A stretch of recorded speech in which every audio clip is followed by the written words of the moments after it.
Bismillahirrahmanirrahim. Assalamualaikum warahmatullahi wabarakatuh. Innal hamdalillah nahmaduhu wa nasta'inuhu wa nastahdihi wa nastaghfiruh wa na'udzu billahi min shururi anfusina wa min sayyiati a'malina. Man yahdihillahu fala mudilla lahu wa man yudlilhu fala hadiya lahu. Asyhadu an la ilaha illallah wahdahu la syarika lahu al-mutafarrid bil jalali wal ikram. Wa ashhadu anna Muhammadan abduhu wa rasuluhu wa safiyyuhu min khalqihi wa khaliluhu. Allahumma salli wa sallim wa barik ala sayyidina wa habibina wa syafi'ina wa dhikrina wa maulana Muhammad khatamul anbiya'i wal mursalin وقائد الدعاة المجاهدين وعلى آله وصحبه والتابعين لهم بإحسان إلى يوم الدين. أما بعد، إن أصدق الحديث كتاب الله وخير الهدي هدي محمد صلى الله عليه وسلم وشر الأمور محدثاتها وكل محدثة بدعة وكل بدعة ضلالة وكل ضلالة في النار أو كما قال رسول الله صلى الله عليه وسلم. Terima kasih kepada yang terima perangkat pengurusi majlis, yang dihormati, yang dikasihi pengurusi dan seluruh ahli dan kuasa masjid, kawan-kawan masjid, tuan-tuan muslimin muslimat, hadirin hadirat yang mudah-mudahan kita semua dirahmati dan diberkati oleh Allah Subhanahu wa taala, insyaallah. Alhamdulillah, pertamanya dan selamanya kita sama-sama mengucapkan syukur kepada Allah Subhanahu wa taala atas kurniaan nikmat yang sebenarnya tidak terhingga banyaknya yang Allah Taala kurniakan kepada kita, yang sebagaimana Allah Taala menyatakan wa in ta'uddu ni'matallahi la tuhsuha. Jika sekiranya kamu hitung akan nikmat-nikmat Allah Ta'ala itu, nescaya tidak terhitung banyak. Tetapian sama ada kita sedar ataupun tidak, sebenarnya kita dalam mencapai nikmat yang dikurniakan oleh Allah. Cuma soalnya kita tak sedar dengan nikmat Allah Ta'ala itu, melainkan setelah menghilang daripada diri kita, melainkan setelah mana waktu lagi seketika daripada diri kita akan nikmat yang Allah Ta'ala kurniakan.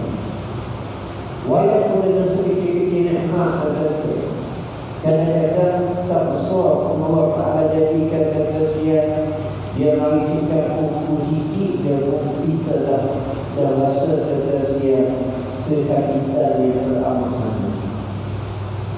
Padahal sikit je, Allah Ta'ala lebih hukum sikit je nak balik ni possible. Kadang-kadang kesekian kita makan ni, kita tak rasa bahawa nikmat itu yang diberikan oleh Allah. Tapi kita yang lagi sakit kata Allah. Contoh itulah kalau kita ingat itu nikmat yang Allah Ta'ala tunjukkan kepada kita. Dan kita kamu gigi kesekian, barulah rasa susah. Hari itu boleh tak makan lagi, mana? Dan juga naikahan tak ada kesekian, dan bukan. Barulah kita rasa besar dan nikmat yang Allah Ta'ala anugerahkan macam nikmat itu kecil saja sebenarnya. Apa pun mudah-mudahan Allah Ta'ala golongkan kita ni di kalangan yang sebagaimana Allah Ta'ala sebut wa qalilun min 'ibadiy syakur, dan hanya sedikit di kalangan hamba aku yang syukur. Dua kata wa qalilun, dan hanya sedikit di kalangan hamba aku yang syukur. Allah Ta'ala buat hamba kita ramai banyak. Allah Ta'ala jadikan manusia ni ramai. Ada yang Muslim, ada yang ghair Muslim, ada yang mukmin, ada yang tidak beriman tetap. Tapi di kalangan manusia ni Allah Ta'ala kata sedikit sahaja di kalangan mereka itu yang bersyukur atas nikmat yang Allah Ta'ala ada. Baik tuan hadirin hadirat muslimin muslimat yang dihormati dan dikasihi sekalian, saya nak mengambil kesempatan pada malam ini di dalam suasana kita berada di penghujung bulan Rabiul Awal untuk berbincang tentang satu tajuk yang diterapkan oleh Nabi sallallahu alaihi wasallam, cinta dan kasih kita terhadap baginda Rasulullah sallallahu alaihi wasallam. Walaupun mungkin kita tak habis dah bulan yang awal ni, awal-awal itu tak kurang semangat lagi. Dan di hujung-hujung kata dia tak lain lah pula. Bila sebut Nabi sallallahu alaihi wasallam, bila cerita tentang Nabi Muhammad sallallahu alaihi wasallam, dia adalah kisah dan cerita yang tidak bertempo. Dan dia adalah penceritaan yang terkasihan tak habis kalau kita tentang Rasulullah sallallahu alaihi wasallam. Bukan hanya mukhayyal atau bukan hanya terhad terkasihan di bulan Rabiul Awal saja. Cerita tentang Nabi sallallahu alaihi wasallam kesaksian adalah merupakan kesan dan cerita yang sepatutnya menjadi ingatan kita sama-sama kesaksian sepanjang hidup kita ni, sehinggalah kita dipanggil pulang kepada Allah Subhanahu wa Ta'ala. Sebab apa kesaksian? Sebab bila kita cerita tentang al-hub, cinta, kasih, sememangnya secara fitrah Allah Ta'ala jadikan pada kita ni perasaan kasih, perasaan sayang, atau bahasa Arab sebut al-hub. Orang putih kata love. Perasaan kasih itu fitrah Allah Ta'ala jadikan. Bila kita dan manusia kekasihan, Allah jadikan perasaan cinta, perasaan kasih, perasaan sayang secara fitrah ada pada setiap diri manusia. Tak kira umur, tak kira usia, tak kira muda, tak kira tua. Hak pasal budak-budak kata sayang pasal budak-budak.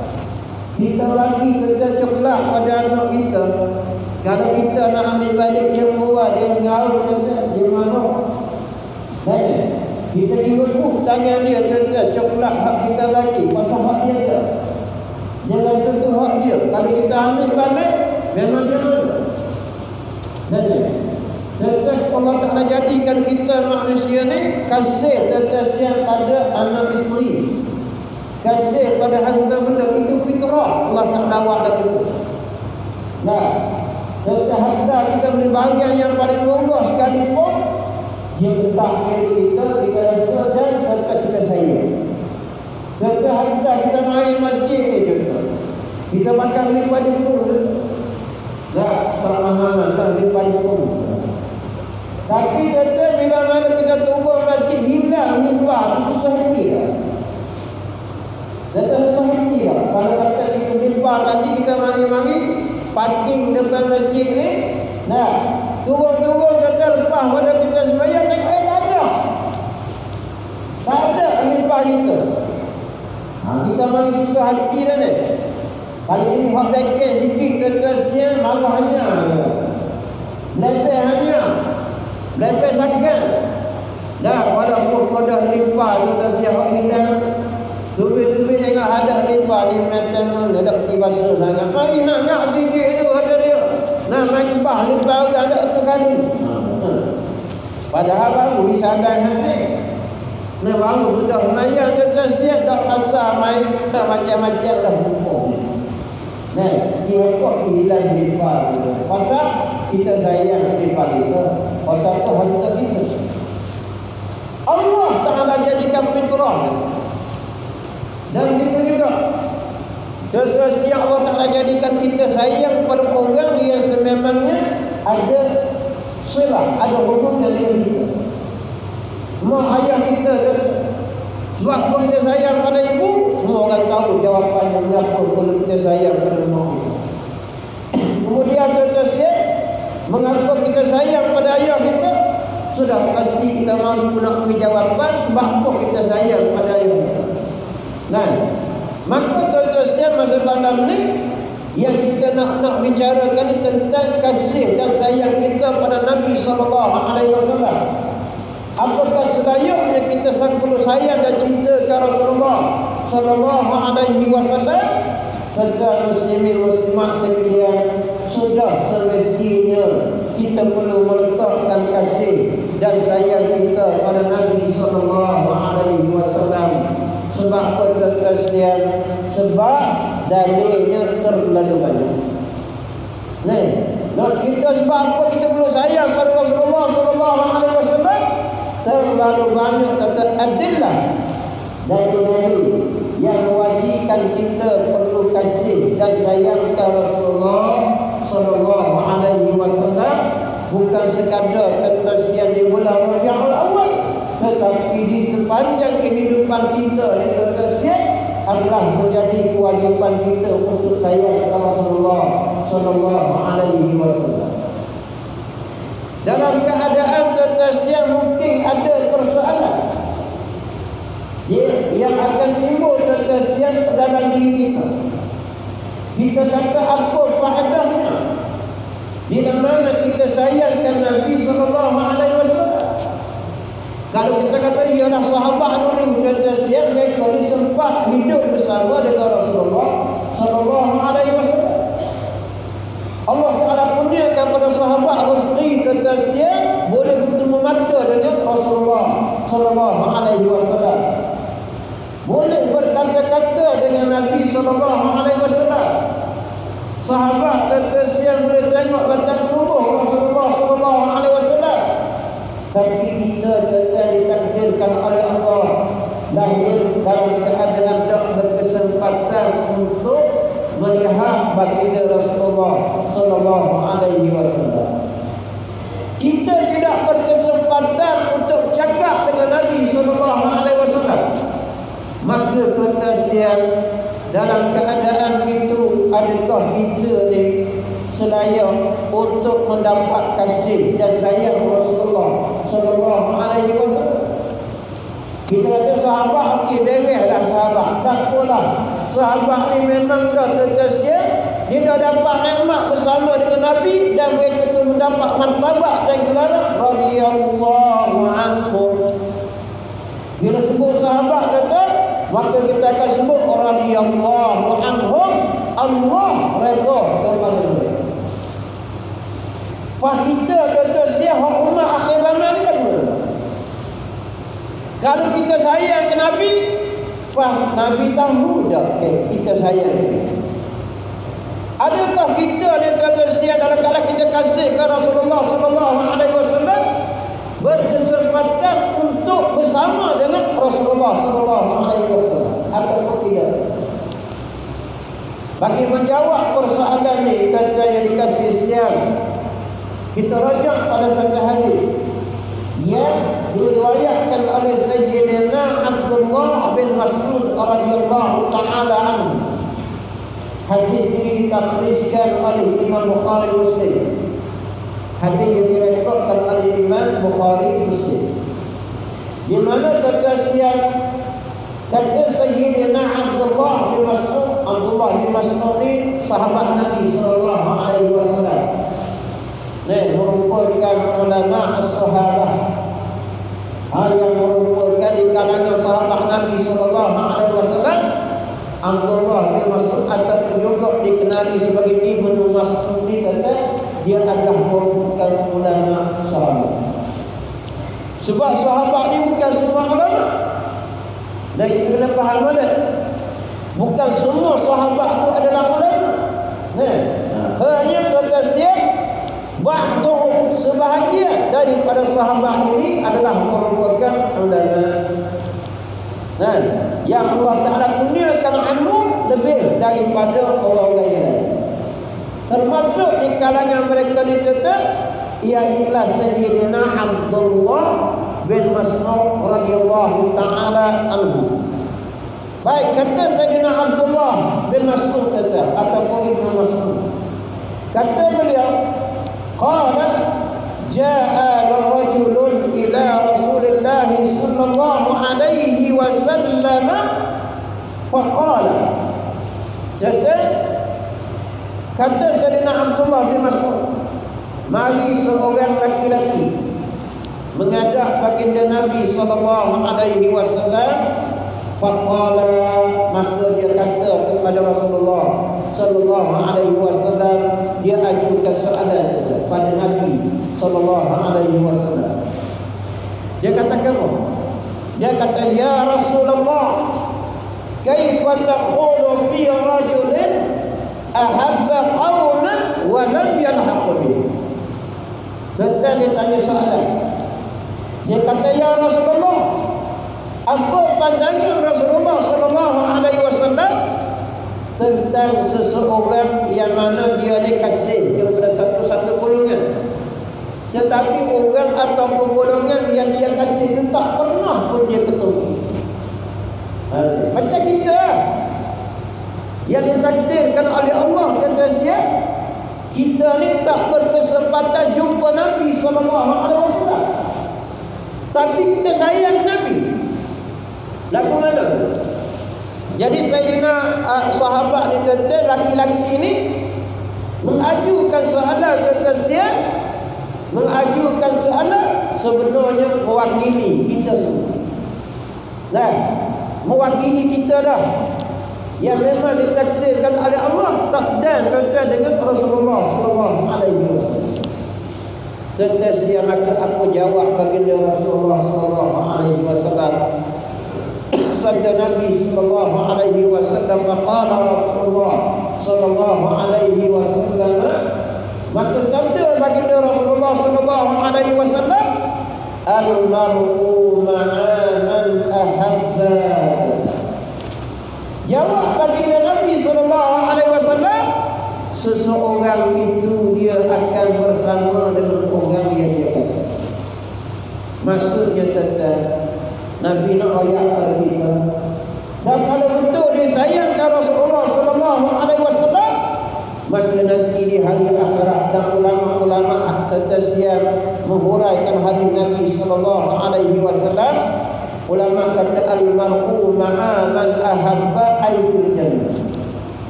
Seseorang itu dia akan bersama dengan orang yang dia kasih. Kalau kita kasihkan Nabi sallallahu alaihi wasallam, setelah maka kita akan bersama Rasulullah sallallahu alaihi wasallam di dalam surga sebagaimana yang dijanjikan oleh Allah kepada orang yang beriman.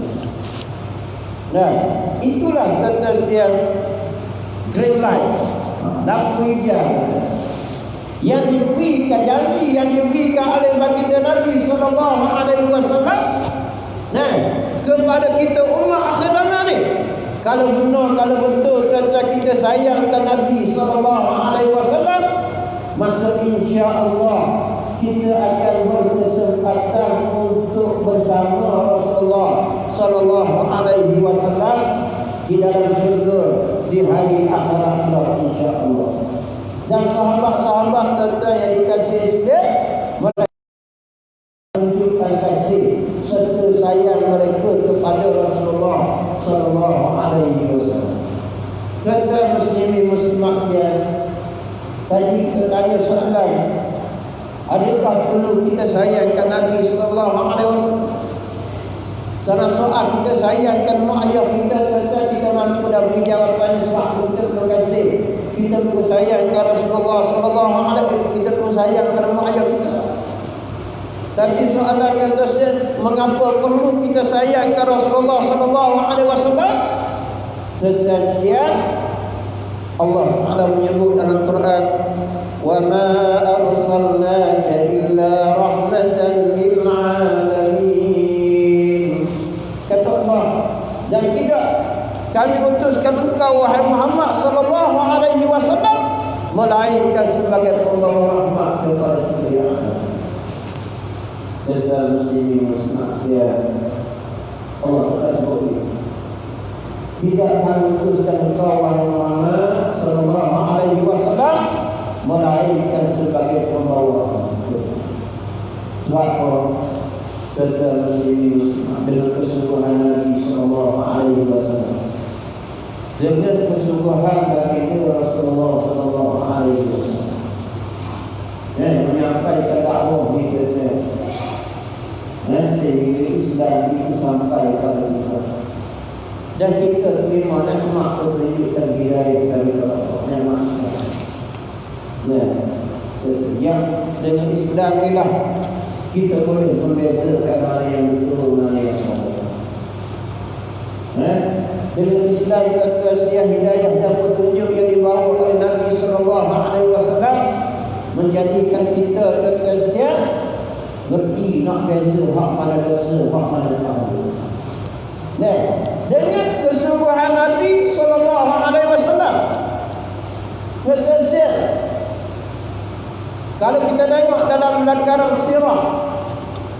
Siratul Nabawiyah, dalam sejarah perjalanan Nabi sallallahu alaihi wasallam, sejarah kehidupan Rasulullah sallallahu alaihi wasallam, kata sekian, kita semua sedia maklum zaman sebelum diutuskan Nabi sallallahu alaihi wasallam, zaman itu dikenali sebagai Ahlul Jahiliyah, zaman jahiliyah. Ulama-ulama bertasdiah menyebut al-jahiliyah, dia merujuk kepada sifat dan keadaan satu-satu masyarakat. Sebelum diutuskan Nabi sallallahu alaihi wasallam, zaman itu dikenali sebagai zaman jahiliyah. Kenapa dipanggil zaman jahiliyah? Kerana orang di zaman itu hidup tak erti mak beza lain-lain mana buruk. Bukan kata tahu semua orang zaman tu jahat dah kena. Bukan kata semua kata jahiliyah ni kata dia jahat belaka daripada orang pertama sampai orang terakhir. Bukan. Tidak. Tetapi zaman jahiliyah ni kata dia zaman yang penuh dengan kejahilan, seorang tak kerti nak beza mana baik, mana buruk, mana jahat kata dia. Sehingga pada mereka hak jahat pun tetap dianggap baik. Dan dianggap oleh mereka hak baik tetap jahat. Ia jadi balik. Itu dipanggil jahiliyah. Dan tak mustahil tetap dia perkataan jahiliyah itu juga boleh masuk dan boleh jadi kata, boleh jadi istilah untuk wujud di dalam kita pada hari ini. Dah. Dia bukan sekadar tentang perkataan jahiliyah itu muqayyad ataupun terikat di dalam sebelum Nabi sallallahu alaihi wasallam. Boleh jadi kata zaman kita mungkin zaman bukan zaman jahiliyah, tetapi kata perangai jahiliyah kita. Sifat jahiliyah. Dah. Contoh orang yang kata yang jenis perangainya jahat, tak kerti nak beza kata mana baik, mana buruk. Tu yang kita tengok orang di dalam TV dah. Sampai boleh kata dia ambil kucing diletak dalam mesin basuh. Ni perangai jahiliyah. Dan walaupun kata hanya seekor kucing, tak ada kerjaan kata ambil kucing tak dalam mesin basuh. Nah, ini perangai kata perangai jahiliyah. Apa yang berlaku tentang di zaman sebelum diutuskan Nabi sallallahu alaihi wasallam disebut sendiri oleh Sayyidina Umar Al-Khattab radhiyallahu taala anhu.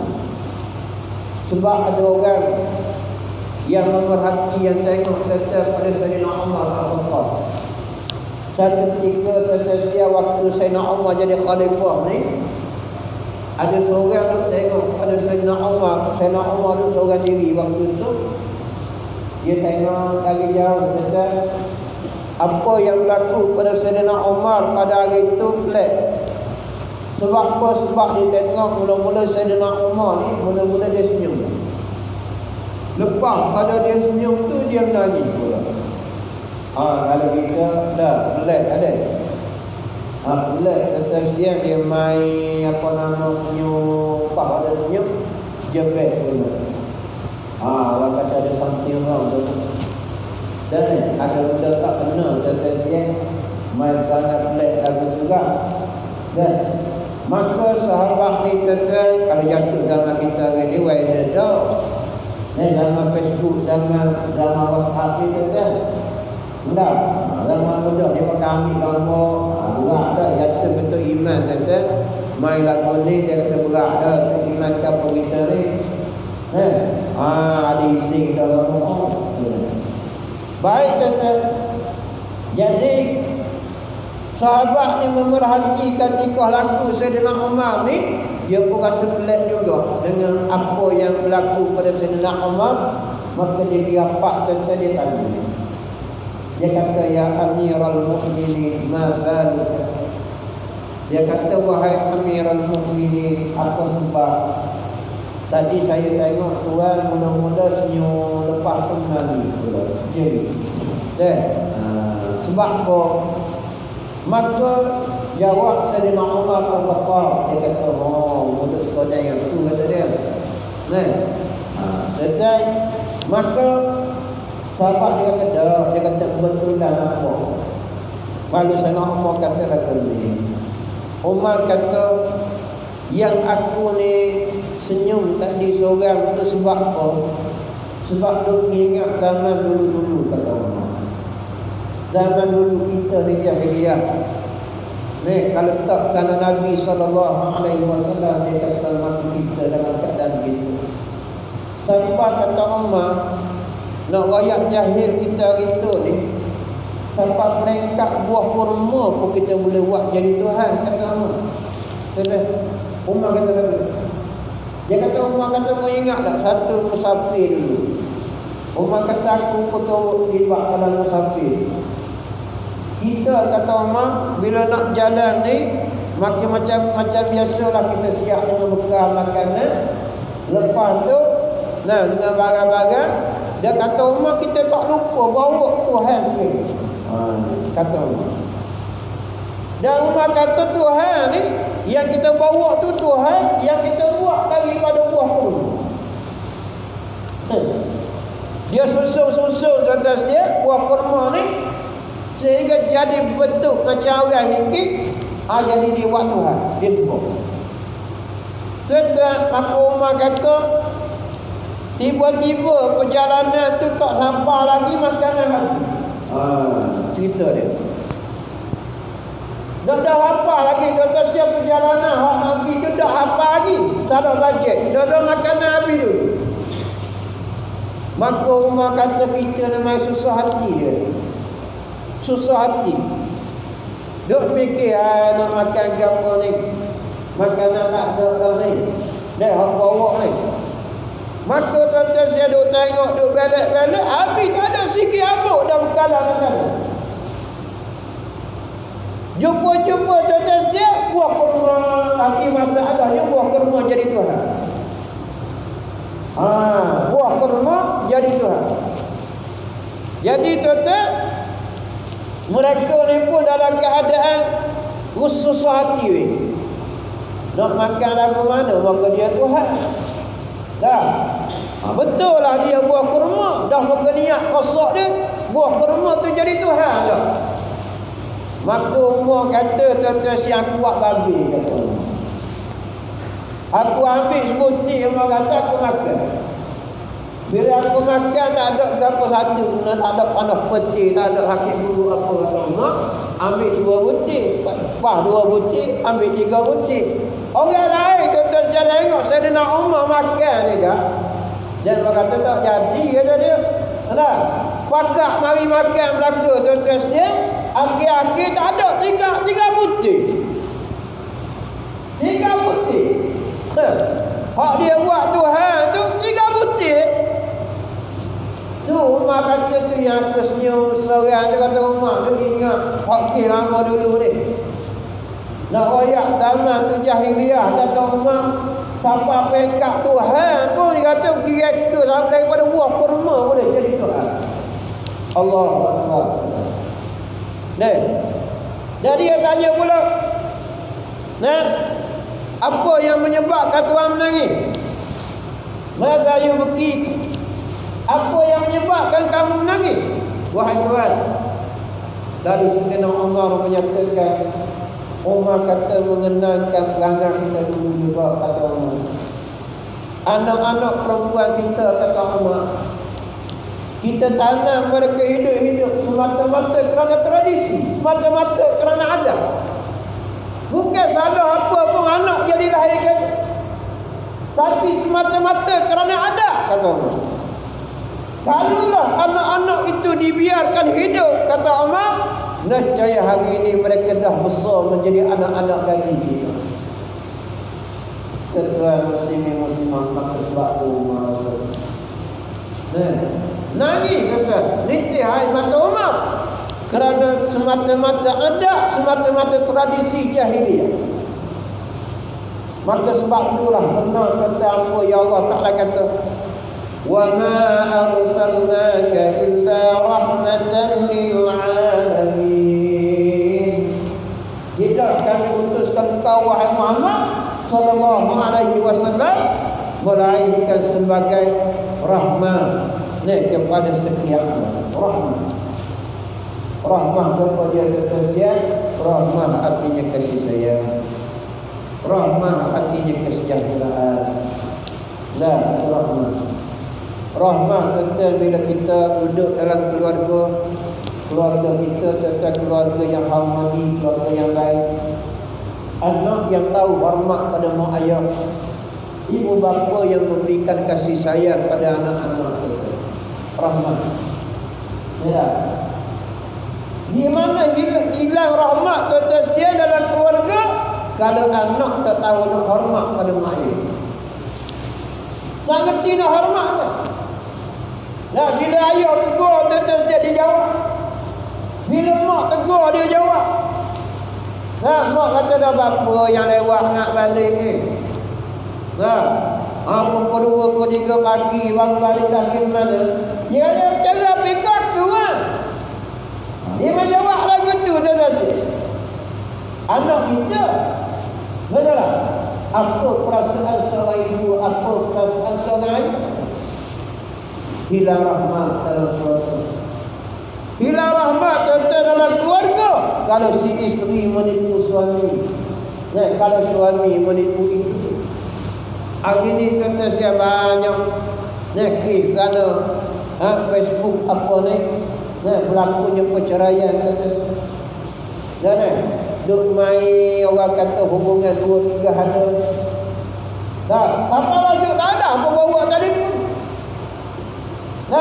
Duk lelaki kata, wah, ya lama sangat duk datang dah. Apa tengok je dia. Nak kata mulah bu, habis-habis mulah bu, pergilah pada orang ni. Ni tak tengok je. Dah mau kata telefon bawa datang dah. Nah, akhir-akhir tak lelaki bertemu tuan-tuan dia telefon baru jumpa. Ada kawan Facebook lah, ini lah, apa macam-macam.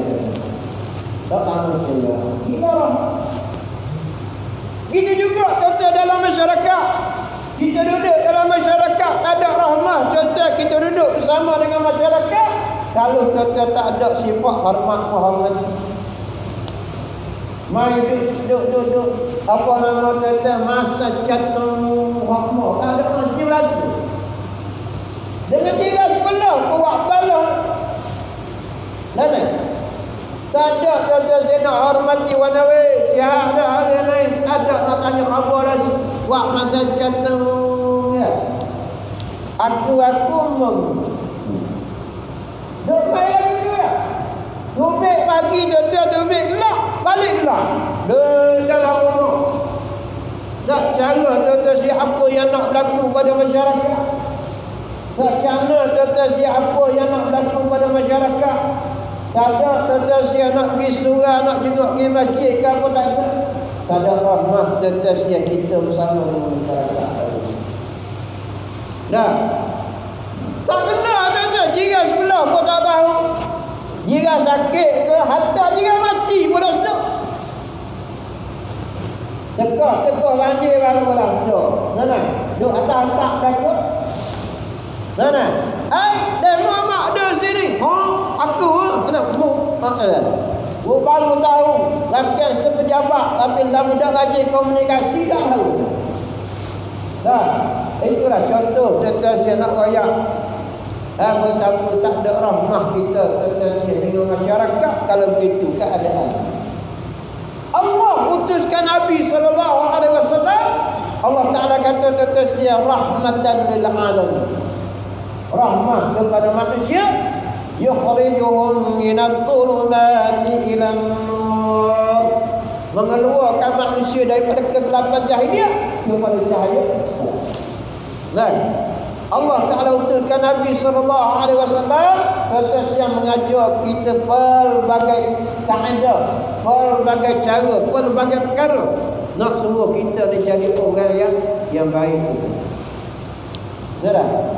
Rahmatan lil alamin. Tetes yang ulama-ulama menyatakan bukan sekadar manusia yang menerima rahmat pada utusan Nabi SAW, tetapi tuan-tuan sekalian, ulama kata termasuklah hayawanat, golongan binatang, nabatat, tuan-tuan, tumbuh-tumbuhan, semuanya merasai rahmah pada utusan Nabi SAW. Dan Nabi SAW sungguh menyampaikan agama walaupun pelbagai halangan yang dihadapi oleh Rasulullah SAW. Contoh, satu ketika datang rombongan Quraisy tengah malam kata sikit, mari rombongan Quraisy mencabar Nabi SAW. Dia kata, Muhammad, kami mari ini nak suruh membuat suatu perkara yang mana pun kalau boleh membuat benda ni kami akan ikut buat. Ni pokok orang. Kalau pun boleh buat benda ni Muhammad, kami akan ikut. Dan di tengah malam maka Nabi SAW jangan sahur cabaran mereka. Nabi kata nak suruh buat apa? Betulan malam tu tuan-tuan sekalian, bulan telah menyambat. Dia kata begini, Muhammad, kami nak kamu belah bulan ni lagi. Dan kemudian setelah mana bulan itu terbelah, kami nak bulan tu hari mengadap kamu. Dan kemudian dia masuk melalui lengan baju kamu. Dan kemudian dia bertangkuk di dada kamu. Dan kemudian dia berada di atas pada kamu. Dan kemudian dia balik ke tempat asal bagaimana dia asal dia. Allah. Nampak tak dia nak main? Memang nak main sungguh. Kalau betul dia nak beriman tuan-tuan sekalian, dia tak cabar Nabi buat lagu tu. Tapi nak royak dia perangai Quraisy tuan-tuan sekalian, memang dia nak mempermainkan Nabi SAW. Tapi Rasulullah SAW bila dia kata begini nak beriman, maka Nabi doa minta pertolongan daripada Allah. Rasulullah SAW doa kata, maka bila Nabi doa berkat doa Rasulullah SAW dan dengan pertolongan Allah kata berlaku mukjizat, bulan itu terbelah dua. Tetapi memang diakui oleh NASA. NASA ni yang buat kajian angkasa di Amerika Syarikat. Dia mengakui tuan-tuan, setelah dia buat kajian dia kata ada kesan belahan pada bulan. Sebagaimana hak mereka minta tuan-tuan sekalian, berlaku sungguh. Bulan terbelah dua. Kemudian mari menghadap Nabi SAW, masuk ke celah atas dia lengan baju jubah Rasulullah SAW. Bertakuk di dada Nabi SAW, dan atasnya bulan terkeluar, kemudian berada di atas pada Rasulullah SAW, dan akhir atasnya bulan kembali ke tempat asal. Menyebabkan tuan-tuan muslimin-muslimat dia pokok Quraish ni lampau bila terpegung kan, tak terkata mereka. Bak mereka mari tadi tuan-tuan dengan niat dia kata memang Muhammad tak ada waknya. Dah tak boleh sungguh, jadi sungguh. Maka masing-masing tuan-tuan dalam keadaan lampau tak kata ni senyap pada. Tiba-tiba ada seorang cakap, dia kata selama ni kita tuduh Muhammad ni bohong. Selama ni kita tuduh Muhammad ni penipu. Selama ini kita tuduh Muhammad ini macam-macam lah kata dia sebut. Tapi lah kali dia kata ternyata pada malam ini Muhammad ini seorang ahli sihir. Ya. Conclusion dia atas dia, setelah mana dia cabut dan berlaku sungguh, kesimpulan dia buat, dia kata Nabi Muhammad ahli sihir. Bukan Nabi Muhammad dia jadi ajah ke lain pula. Jadi ajah tajuk lain pula. Itulah contoh tentang bagaimana kepayahan yang dihadapi oleh Nabi SAW kerana menyampaikan agama ini. Kerana membawa rahmah pada manusia. Tentang maka Nabi SAW hadapi tetap menyampaikan juga walaupun macam kerana yang dihadapi oleh manusia, yang dihadapi oleh Rasulullah dengan manusia ini. Rasulullah hadapi dia tak berkuasa. Kalau jatuh kita tersedia dengan keadaan tu, Allah, kita rasa kira saja orang mari sini dah. Dan jemput mari masjid. Tak ada jauh malam ni ada mengajar malam. Dia jawab ke sini madap ke sini kan dia meeting ke. Dia jawab lagi ke. Hati-hati lagi.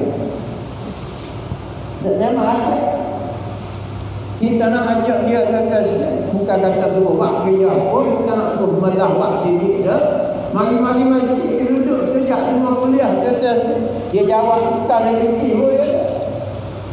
Dah. Memang menyakitkan hati itu tersebut, tapi Nabi SAW telah hadapi semua kerana. Nabi hadapi kerana itu kata, maka disebutlah Allah Taala kata rahmatan lil alamin. Perbuatan Nabi SAW itu rahmat. Maka dengan ketersediaan Rasulullah SAW bersungguhan Nabi dalam menyampaikan agama ni, perlulah kita kasih sayang Rasulullah SAW. Dan ulama menyatakan tersediaan baginda Nabi ni bukan sekadar tersediaan rahmatnya itu di atas dunia, tetapi rahmat perutusan Rasulullah SAW akan ulung umat tersediaan di hari akhirat, memberi syafaat, memberi tolong. Kita boleh rujuk dalam kitab Bisyaratul Amilin wa Nadharatul Ghafil. Ayat ada ulama itu disebut tentang satu hadis Nabi SAW bagaimana tentang di hari akhirat pula. Kita boleh rujuk dalam kitab ni Bisyaratul Amilin wa Nadharatul Ghafil. Disebut tentang di hari akhirat bila mana Nabi SAW berada dalam syurga. Dan waktu itu Allah Ta'ala telah menetapkan ahlul jannah ilal jannah wa ahlul nar ilal nar. Ahli syurga duduk dalam syurga, ahli neraka duduk dalam neraka. Tetapi tiba-tiba Nabi SAW mendengar tempikan dan teriakan suara yang kuat, menyebabkan Nabi tersentuh. Nabi tanya Jibril, "Man hum ya Jibril?" Nabi tanya, "Siapa mereka wahai Jibril?" Lalu Jibril wayak pada Nabi sallallahu alaihi wasallam. Nabi kata, ya Muhammad, mereka itu umat kamu yang sedang diazab oleh Allah justru kerana mereka derhaka pada dua bapa. Dan Nabi kata, masih adakah di kalangan umat aku yang berada dalam neraka? Bukankah semuanya telah berada dalam syurga? Jibril kata, Muhammad, mereka itu umatku. Tegasnya maka Nabi sallallahu alaihi wasallam menghadap sujud di hadapan Allah dan kata Nabi mohon syafaat Allah Taala. Nabi kata, wahai Tuhan, aku mohon padamu ya Allah, bebaskan umatku ya Allah. Dan aku jawab, Allah Taala kata, Muhammad, aku tidak akan bebaskan mereka selagi mana ibu bapa mereka tidak redha. Kata Nabi sallallahu alaihi wasallam pulang balik ke syurga. Dalam keadaan kata Nabi nak lagu mana? Allah Taala kata, Muhammad, aku tak ampunkan mereka selagi mana mak ayah mereka marah. Allah Taala buat syarat lagu tu. Sehinggalah selang beberapa lama kata Nabi dengar pula jeritan suara daripada neraka ni. Maka Nabi tak senang kata sedia Nabi pergi menghadap Allah Ta'ala, sujud lama kata sedia di hadapan Allah. Nabi kata, ya Rabbi ighfir lahum ya Rabbi, wahai Tuhanku, ampunlah mereka wahai Tuhanku. Dan Allah Ta'ala jawab, Allah Ta'ala kata, Muhammad, aku tidak akan sekali-kali mengampunkan mereka selagi mana ibu bapa mereka tak redha. Kata Allah Ta'ala beri jawapan yang sama. Tetes dia Nabi balik ke syurga. Setelah beberapa ketika Nabi dengar pula jeritan tetes dia, Nabi rasa tak senang tetes. Kali itu kita kan padat Nabi cari waktu apa lagi ni. Pasal Nabi dia senang dah dalam syurga. Padat ada yang betul orang gedak wajah sangat pada rumah ayah. Nah, kalau Allah Ta'ala azab pun padat lah tu. Dah kata Nabi rasa tak tenang, tak senang berada dalam syurga setelah mana dapat tahu umatnya diazab dalam neraka. Kata lalu Nabi sallallahu alaihi wasallam menghadap Allah Taala dan kata Nabi kata, ya Rabbi, wahai Tuhan, izinkan aku wahai Tuhan untuk melihat mereka.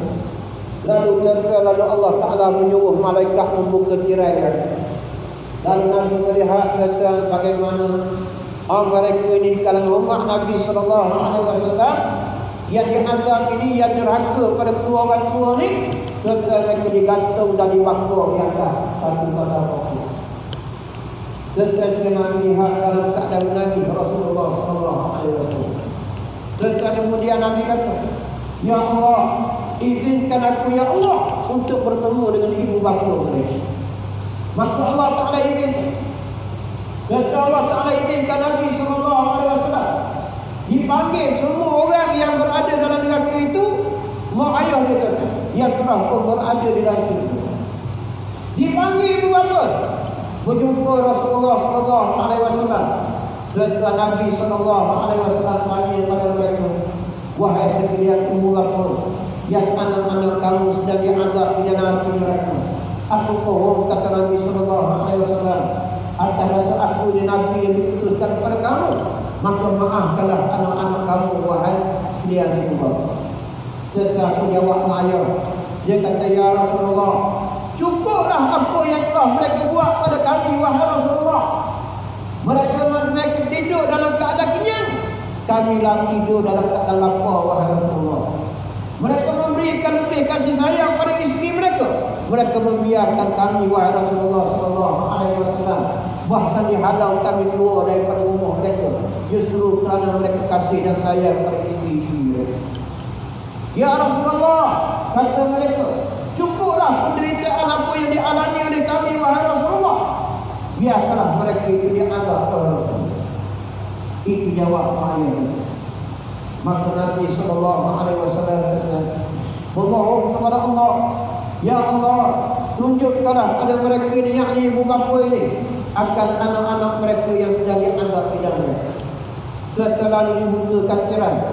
Maka ibu bapa melihat kata dia. Bila mereka tengok, mereka tak kenal kata anak-anak mereka. Mereka tanya, siapakah mereka ini? Lalu jawabnya Nabi SAW, itulah anak-anak kamu yang kamu tidak ampunkan mereka, yang kamu tidak redhakan mereka. Serta menyebabkan mak ayah bila melihat anak-anak yang sedang diazab di atas dia, lalu mereka kata, ya Rasulullah, kami redha, wahai Rasulullah. Serta mak ayah kata, kami redha, wahai Rasulullah. Maka lepaskanlah mereka, wahai Rasulullah. Maka Nabi SAW memohon kepada Allah, ya Allah, maka ampunkanlah mereka, ya Allah. Lalu Allah Ta'ala berfirman, wahai sekalian ibu bapa, adakah kamu redha? Maka jawab kata setiap ayat, radina ya Allah, kami redha, wahai Tuhan. Serta dengan sebab itu maka dibebaskan anak-anak yang diazab dalam neraka dengan syafaat Rasulullah sallallahu alaihi wasallam. Itu tegasnya. Kita nak cerita bagaimana Nabi ni syafaat dan rahmah perutusan Rasulullah sallallahu alaihi wasallam bukan setakat pada setiap waktu atas dunia, tetapi membawa kepada hari akhirat. Maka itulah betul yang dikasihi, menjadi tanggungjawab kita untuk kasih dan sayang kepada Rasulullah sallallahu alaihi wasallam. Apa tanda kita kasih kepada Rasulullah sallallahu alaihi wasallam? Tentang ulama sebut banyak, antaranya kata Rasulullah sallallahu alaihi wasallam menolong menegakkan sunnah Nabi sallallahu alaihi wasallam, imtithal awamirihi wa ijtinab an-nawahi. Buat apa yang Nabi suruh, tinggal apa yang Nabi larang, bertujuh di taat atas dia. Kita usaha sungguh-sungguh untuk melaksanakan segala apa yang disuruh oleh Nabi sallallahu alaihi wasallam. Dan kena ada dalam diri kita keinginan untuk melihat dan bersama Rasulullah sallallahu alaihi wasallam. Apa yang Nabi kasih, tetap perlu kita kasih. Apa yang Nabi benci, tetap perlu kita tinggalkan. Itu tanda kasih serta sayang kita terhadap Rasulullah sallallahu alaihi wasallam. Saya ingin saudara-saudara serta muslimin-muslimat sekalian, bagi mengisi ruang waktu yang ada ni, kita maaf banyak terkaitan mengambil masa ketersediaan dan juga minta maaf atas kesalahan, kesilapan dan kekasaran dan seumpamanya. Ya, mudah-mudahan insya-Allah apa yang kita dengar sama-sama kita manfaatkan insya-Allah. Ya, aku qauli hadza wa astaghfirullah al-azim li wa lakum. Wassalamualaikum warahmatullahi wabarakatuh.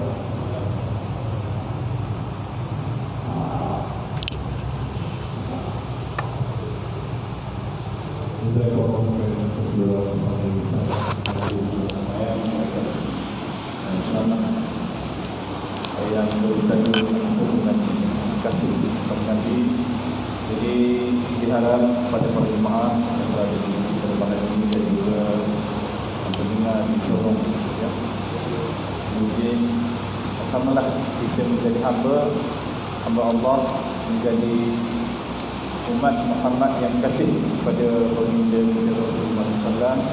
Mudah-mudahan kita beroleh syafaat dan berkatan dari Allah Subhanahu wa taala. Jadi jazakallahu khairan katsiran yang atas apa yang disampaikan oleh Ustaz. Saya akan minta kepada Assalamualaikum warahmatullahi wabarakatuh. Waalaikumsalam.